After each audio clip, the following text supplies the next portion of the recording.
Sawadee krap. Donc aujourd'hui, on va parler un peu du mérite. Qu'est-ce que c'est le mérite en Thaïlande? Et c'est vrai que c'est très très important pour nous les Thaïlandais. Et en Thaïlande, c'est vraiment très très important de faire du mérite. Donc vous le faites aussi en France sans le vouloir, au moins sans être conscient de ça.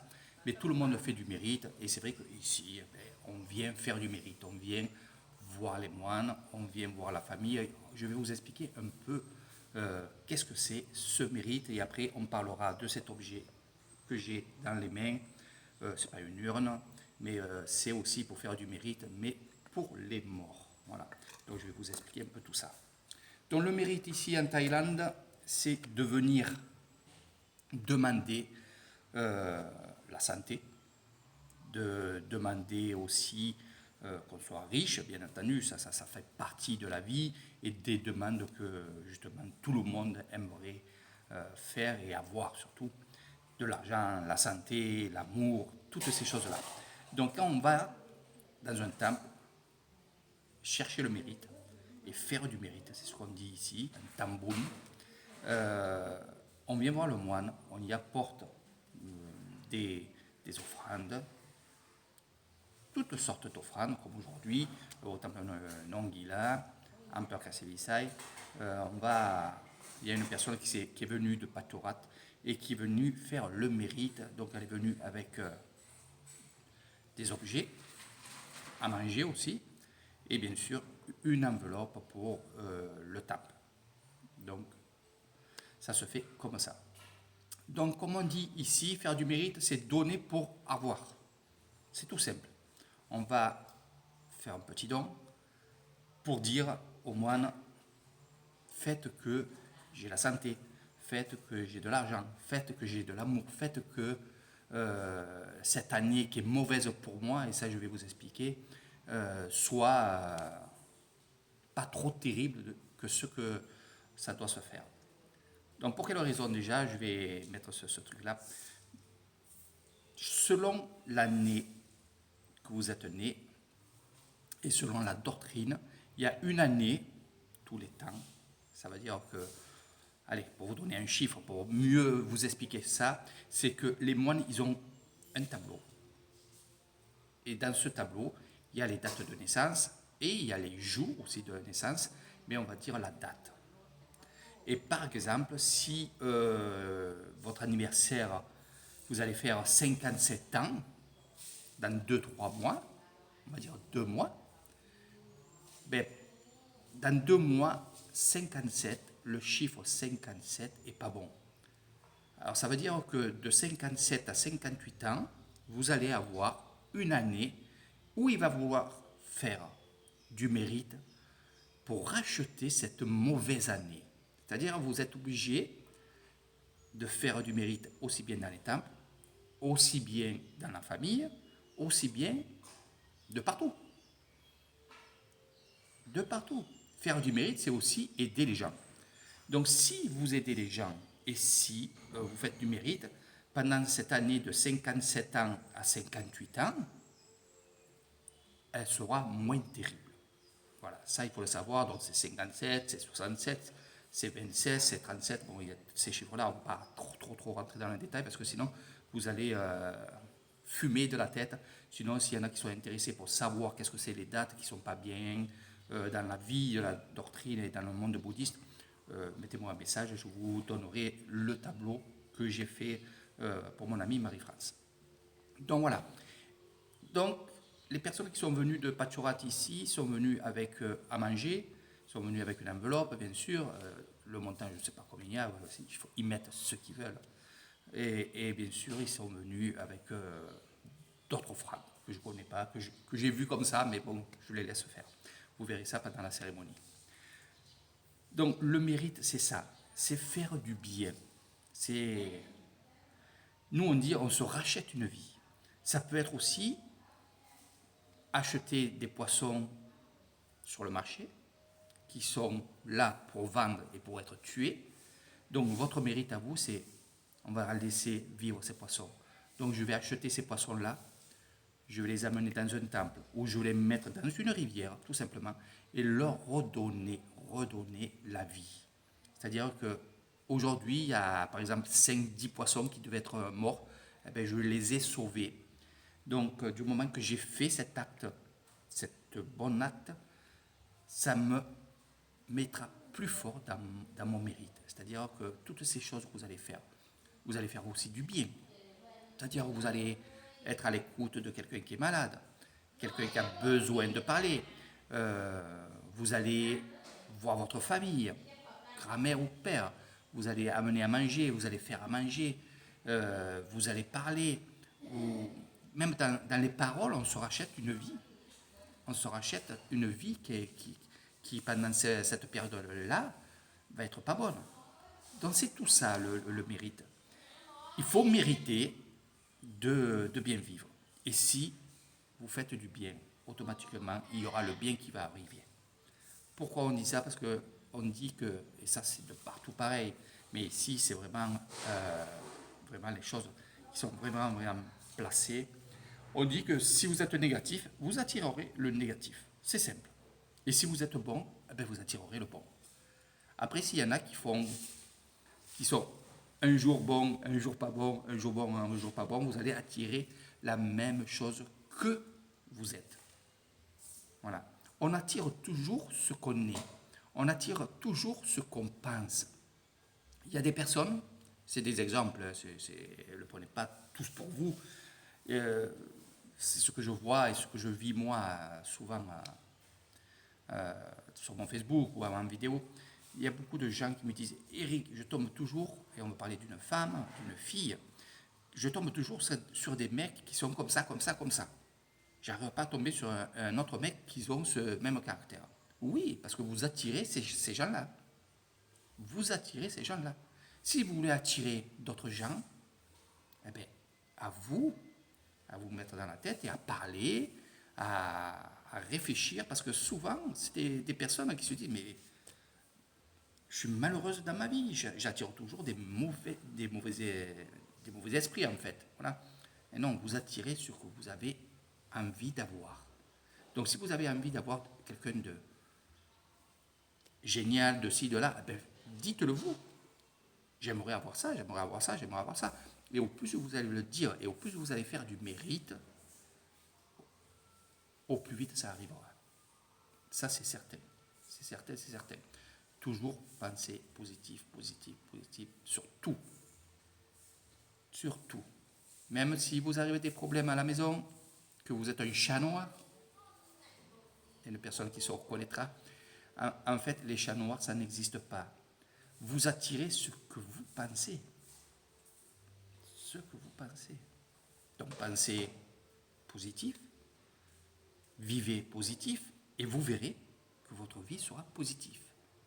Par contre, ce qui va se passer, c'est que quand on vit comme ça, comme nous, dans le zen, comme on prend tout bien, eh bien, vous verrez beaucoup de gens qui sont à l'envers de vous. Et vous plaindrez ces gens-là parce que vous vous direz, ces gens-là ne vivent pas. Ces gens-là, ils sont négatifs. Mais justement, essayez de les aider. Parce que ça sera peut-être votre rôle de les aider. Donc moi je fais ça, j'aiderai toujours les gens. On ne parle pas de négatifs, mais des gens qui sont un peu restreints sur ça, qui ne savent pas, qui ne connaissent pas. Donc vous savez, pour ceux qui me consultent souvent sur vidéo, vous savez très bien que je suis une personne qui vous met sur le chemin du milieu, comme je dis, pour que votre vie soit meilleure, et je vous apprends justement à être comme ça. Il faut être comme ça. Voilà. C'est simple, c'est vraiment simple. Ça être dans l'excès, parce que moi je suis vraiment comme un moine bouddhiste, puisque je suis souvent avec eux, très très très souvent, c'est comme si je vivais avec eux. Mais franchement, j'ai appris beaucoup beaucoup de choses ici. C'est pour ça que les Thaïlandais, même s'ils sont pauvres, même s'ils n'ont pas une belle maison, là-dedans ils sont riches, et dans le cœur encore bien plus. Voilà.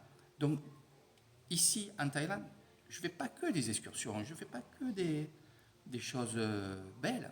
Je vais chercher le pourquoi ils sont comme ça, Et quand je sais pourquoi ils sont comme ça, ben, je vais chercher le remède. Je vais chercher quelque chose qui peut leur donner un peu de bien-être. Et je le fais quand je peux. Voilà. Donc je ne peux pas être de partout et je ne peux pas aussi être, on va dire, j'ai pas le statut du moine. Le moine, lui, il est là. Tout le monde peut le voir, aussi bien des riches, des moins riches et des pauvres. Et lui, son rôle, c'est ça, c'est de faire ce que je fais moi, mais à une grande échelle. Moi, je le fais à une petite échelle parce que je laisse la place aux grands pour les grandes échelles. Voilà, c'est tout simple. Je ne prendrai jamais la place des grands moines. Voilà, ça c'est. Je parle comme ça parce que moi je me comprends quand je parle comme ça. Mais franchement, soyez toujours positif sur n'importe quoi, même malade. Croyez-moi, ici, j'ai vu des gens, on va dire, avec un cancer, qu'ils allaient passer 2, 3 mois, puis après ils allaient partir là-haut. Je les vois venir ici. Je les vois aussi dans les villages, où les moines y vont le soir pour des prières et des choses comme ça. Mais chaque fois, et ça c'est incroyable sur les gens thaïlandais, à chaque fois qu'on demande si ça va, ils nous disent oui. Et ils savent qu'ils vont mourir. Ils savent que... Mais c'est toujours positif. Des personnes qui sont à l'hôpital, qui ont eu un accident, j'ai eu l'expérience, je parle de ça parce que j'ai eu ça, et je vois ça, et je côtoie ça. Un ami qui travaillait à mes Bengalo, un jour il a eu un accident de mobilette. La jambe, le fémur cassé en deux, donc broche, il s'est entaillé un peu de partout. Et je vous promets que c'est vrai, je vous promets que c'est vrai. Je suis allé le voir. Et quand j'y ai demandé alors, ça va? Il me dit ça va. Il était en mauvais état, croyez-moi. Il avait le bras, la jambe. Croyez-moi, il avait fait quelque chose de... Voilà. Il dit toujours ça va bien. Les grands-mères, quand je les vois, quand je les vois chez eux sur leur table, donc c'est des tables où on mange, où on dort, où on fait plein de choses comme ça, des tables basses. Et quand je leur dis, mais Yaï, ça va? Ils me disent, impeccable. Oui, ça va bien. Donc c'est ça. Et moi, c'est pareil. Quoi que j'aurai, quoi que je penserai, je serai toujours positif. Et c'est vrai que ça marche. C'est vrai que ça marche. Ici, ils vivent. Ils vivent comme ça depuis des générations, même les jeunes. Donc, je ne sais pas s'ils s'en rendent compte que justement c'est très très bon. Ils le savent que c'est bon, mais ils ne savent pas peut-être que c'est très très bon. Puis ils ne savent pas comment nous, en Europe ou peu importe où, on vit autrement. Je leur parle de nous. Je leur parle comment on vivait, comment je vivais. Après, j'étais heureux. En France, j'étais heureux. J'étais heureux. Voilà. Pourquoi? Parce que j'avais déjà en France une mentalité qui, justement, je disais toujours que ça va, même que ça allait pas. Et comment savoir si ça ne va pas quand une personne est positive comme moi? Eh bien, on ne s'en rend pas compte. Les gens en France, ils me disaient, à mon avis, ça ne doit pas trop aller. Mais pour moi, comme j'avais cette mentalité déjà avancée sur le positif, on me prenait pour un fou. Parce qu'il y en a qui me disaient, ah, lui ça va pas, il dit que ça va, il nous prend pour un con. C'est exactement ça en France. Ici, non. Ici, j'ai pas vu une personne dire non, ça va pas. Maintenant qu'elle dise oui, j'ai mal, mais ils diront ça va, mais j'ai mal. Ça va. Et c'est pour ça que le matin, quand on se voit, ça va les crapes, ça va les crapes. Donc, bonjour, ça va bien. Donc, ils vont vous répondre Sheikha.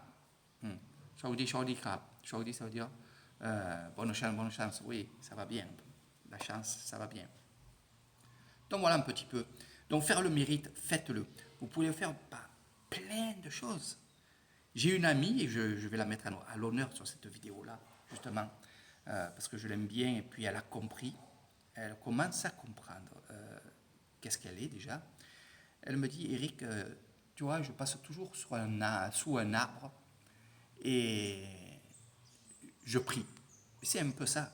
N'oubliez pas une chose, que dans les arbres, il y a des esprits. Et oui. Et ces esprits-là peuvent vous aider. Donc je ne vais pas rentrer dans les détails.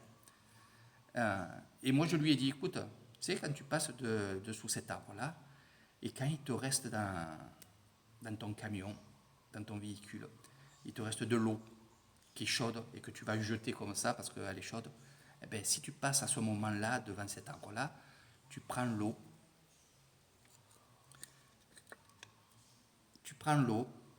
et tu verses l'eau doucement au pied de cet arbre et tu lui demandes, tu fais des vœux, tout simplement. Donc on va en venir aussi à cette chose qui est très importante, c'est, et que j'avais parlé la dernière fois sur les esprits, c'est justement de ne pas déranger les esprits. Ne les dérangez pas. Faire comme je vous ai dit, aller au bord d'un arbre que vous aimez, ou peu importe quel arbre. Et on a toujours on va dire, on a toujours un petit arbre qu'on aime bien. Moi c'est celui-là qui est là, il est à droite, là, je le vois. Je vais souvent là et je prie aussi bien pour mon ex-femme, la famille, bien entendu, et je prie tout le temps pour eux. Et je les mets toujours à l'honneur. Voilà. Peu importe ce qu'ils ont fait, ce qui s'est passé, on met toujours à l'honneur des esprits, même des gens qui ont été mauvais. Parce que ça les permettra à ces esprits-là qui ont été mauvais, et ça peut arriver. J'en connais qui ont eu des esprits, enfin, des personnes dans leur vie qui étaient méchants. Mais ils ont quitté cette vie-là. Ils ont quitté la terre. Et peut-être ils se sont rachetés une vie et ces esprits-là sont peut-être meilleurs et peut-être c'est ces esprits-là qui étaient mauvais quand ils étaient vivants qui vous aideront. Donc faites attention, je vous ferai. C'est vaste quand on parle des esprits ici dans le monde bouddhiste et dans les temples et dans les villages. C'est très vaste. Des fois, il vaut mieux pas réfléchir aux esprits en disant cette personne-là, jamais je ferai une prière pour lui parce qu'il a été méchant, ou jamais pour elle parce qu'elle a été méchante. Pensez-y, pensez-y. Ils ont quitté la terre. Ça veut dire que des fois, les esprits qui étaient gentils ici, ils étaient tellement gentils ici et tellement déçus qu'ils sont partis de la terre, ils peuvent être méchants. Donc faites attention sur ça, ça je le dirai toujours, sur les esprits, il faut vraiment, vraiment être là-dedans. Moi, j'apprends petit à petit, avec des moines, avec des prêtresses qui sont là et qui viennent dans ce temple-là parce que, justement, voilà. Mais faites attention. Donc, allez dans un arbre, mettez de l'eau, ça il fera du bien, puisque comme ça, l'arbre, il aura de l'eau. Et du moment que l'arbre est beau et gros, il y aura plus d'esprit. Il y aura des esprits qui seront gentils parce que l'arbre sera bien. Car l'arbre, si vous avez un arbre qui est tout sec, en détresse, vous aurez des esprits à l'intérieur qui sont en détresse. Donc, ça vous donnera des idées. Je rentre petit à petit dans les détails des esprits, mais après, je vous réponds bien sûr sur mon Facebook, ça vous le savez. Voilà. Donc, pendant les cérémonies ici, je vous ai montré ça. Donc, ça appartient aux moines et il y a de l'eau dedans. Ce n'est pas de l'eau bénite, mais c'est de l'eau pour les moines qui sont là. Ça, c'est la coupole. Et pendant la cérémonie du matin et cérémonie du soir, ils vont verser doucement, doucement pendant les prières dans ce gobelet-là. Après la prière, ils prendront ce verre-là et ils iront au bord d'un arbre, sur une plante, et ils vont verser doucement, doucement, doucement cette eau qui est bénite par les prières, non pas bénite par les bougies. Voilà, il y a deux sortes d'eau bénite. La bénédiction là-bas des moines où c'est de l'eau bénite avec les bougies, donc grosse cérémonie où les bougies font dans l'eau avec les prières. Voilà. Et là, c'est pour les esprits, les défunts. L'eau bénite que le moine fait, c'est pour bénir non pas les esprits, mais les gens qui viennent dans son temple. Donc, moi, les villageois, les choses comme ça. Donc voilà, je vous ai un peu parlé du mérite. Je pourrais en parler beaucoup. Faites-le chez vous. Même si vous n'avez pas d'arbre chez vous, on sait jamais, je ne sais pas, mais bon, c'est pas que ces choses-là, c'est pas que aider les gens. Vous savez, en France et de partout, pareil, il y a des pauvres qui dorment dans la rue. Et si vous lui donnez 10 euros, c'est un mérite. Vous comprenez? Faire des choses bien. Après, il y en a qui vont me dire, et ça c'est tout le temps pareil, parce que je prends cet exemple-là, parce que justement, je voudrais que ça change. Et il y en a qui vont me dire, ouais, mais si je donne 10 euros, il va aller s'acheter à boire. Qu'est-ce qu'on s'en fout qu'il s'achète de l'alcool? Qu'est-ce qu'on s'en fout? Ce que je veux dire, c'est que pensez pas à ça. Pensez pas trop à lui sur ces choses-là. Il faut penser à vous. Vous avez fait un mérite. Peu importe ce qu'il va acheter. Imaginez-vous que vous lui donnez 10 euros et ces 10 euros, il va les donner à quelqu'un d'autre. Vous allez dire, oh, je le donne à lui, il va le donner à quelqu'un d'autre. Mais il en fait ce qu'il veut. C'est ça que je vous dis. Il en fait ce qu'il veut. Vous avez fait votre mérite. Lui va faire son mérite. Ou lui va s'acheter à boire. Mais si ça lui plaît de boire, peu importe. Puis, il ne faut pas penser à ça. Il ne faut vraiment pas penser à ça. Quand je suis à Kassevitsaï, souvent, je donne. Et je vois que les Thaïs donnent souvent à des pauvres qui chantent ici et là. Moi, des fois, il y a des gens que je connais sur Kassevitsaï qui font les poubelles pour ramasser des bouteilles en plastique, en verre, pour les vendre et pour après, s'ils boivent, ils boivent. Si c'est pour manger, c'est manger. Mais souvent, quand dans la voiture, et j'en mets souvent derrière, je leur donne déjà les bouteilles. Et souvent, je leur donne 20 bahts. 20 bahts, c'est l'équivalent d'une soupe. J'ai fait mon mérite. S'il n'achète pas de soupe, peu importe. Peu importe. S'il achète à boire, peu importe. J'ai donné du mérite. J'ai fait du mérite. Nous, on en fait souvent. On n'attend pas qu'on soit malade, on n'attend pas si on n'en a pas là. Donc voilà un petit peu comment ça se passe. Donc là, je peux vous montrer. Je vais vous montrer ça. Regardez. Ben là, je ne pourrai pas parce que je suis avec mon appareil l'osmose. Donc je vous montrerai pendant la cérémonie, là tout à l'heure. D'ici quelques minutes, je me mettrai en live et je ferai ça. Donc voilà qu'est-ce que c'est le mérite. Ça se passe comme ça.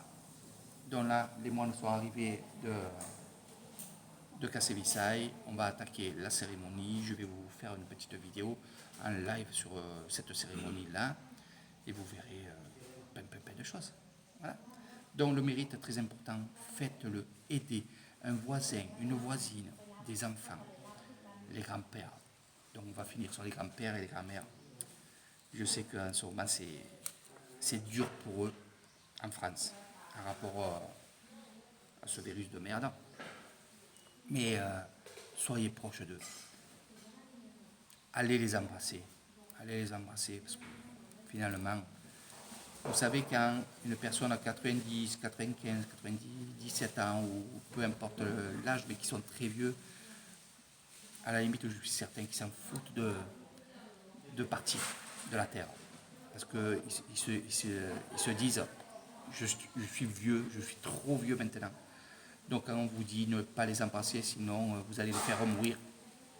Moi, je pense qu'ils ont plus besoin d'amour avant de partir que